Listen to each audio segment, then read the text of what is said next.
Dahulu kala, di sebuah desa kecil yang dikelilingi oleh hamparan sawah hijau, hidup seorang anak bernama Arsya. Arsya adalah seorang anak yang ceria dan penuh semangat.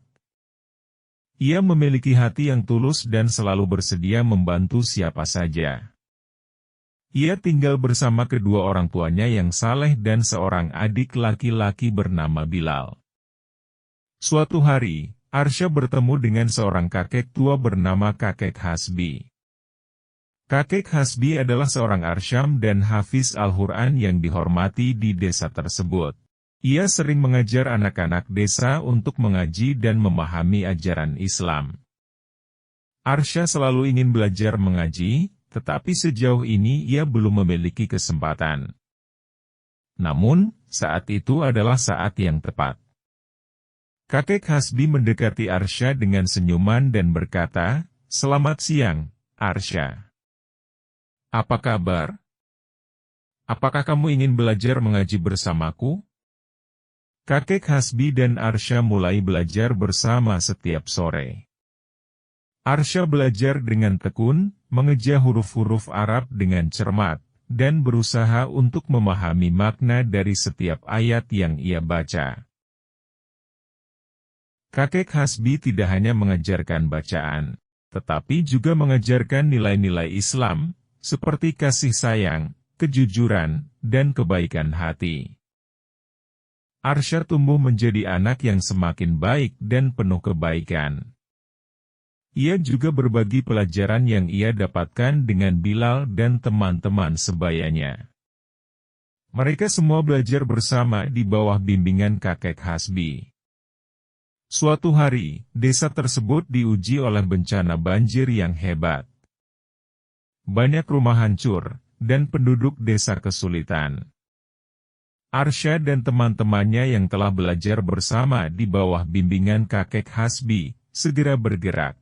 Arsya mengingat ajaran kakek Hasbi tentang kasih sayang dan kebaikan hati. Ia memahami bahwa membantu sesama adalah tindakan yang sangat dihargai dalam Islam. Setiap tindakan baik yang mereka lakukan adalah bentuk ibadah kepada Allah. Mereka semua belajar bahwa ajaran Islam bukan hanya tentang mengaji, tetapi juga tentang mengamalkan nilai-nilai luhur dalam kehidupan sehari-hari. Arsya terus belajar mengaji dan mempraktikkan nilai-nilai Islam sepanjang hidupnya. Ia tumbuh menjadi pemuda yang saleh, bijaksana, dan selalu bersedia membantu sesama.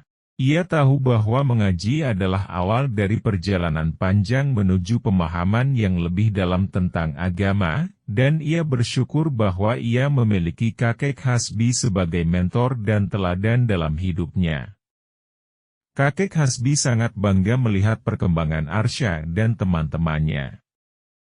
Ia melihat bahwa mereka bukan hanya menghafal ayat-ayat Al-Quran, tetapi juga mengamalkan ajaran-ajaran suci dalam kehidupan sehari-hari. Ini adalah karunia yang sangat besar, dan kakek Hasbi merasa bahagia bisa menjadi bagian dari perjalanan kebaikan mereka. Arsya, Bilal, dan teman-temannya terus belajar dan berkembang dalam pengetahuan agama dan kebaikan hati. Mereka juga terus berbagi dengan yang membutuhkan dan membantu masyarakat sekitar. Mereka menjadi panutan bagi generasi berikutnya dalam desa mereka. Suatu hari, kakek Hasbi memutuskan untuk pensiun dari pengajaran. Ia merasa senang karena telah melihat Arsya dan teman-temannya tumbuh menjadi pemuda-pemuda yang saleh dan berbakti. Namun, ia tahu bahwa warisan ilmu dan kebaikan akan terus hidup melalui mereka. Mereka semua belajar bahwa ajaran Islam bukan hanya tentang mengaji, tetapi juga tentang mengamalkan nilai-nilai luhur dalam kehidupan sehari-hari. Arsya terus belajar mengaji dan mempraktikkan nilai-nilai Islam sepanjang hidupnya. Ia tumbuh menjadi pemuda yang saleh, bijaksana, dan selalu bersedia membantu sesama.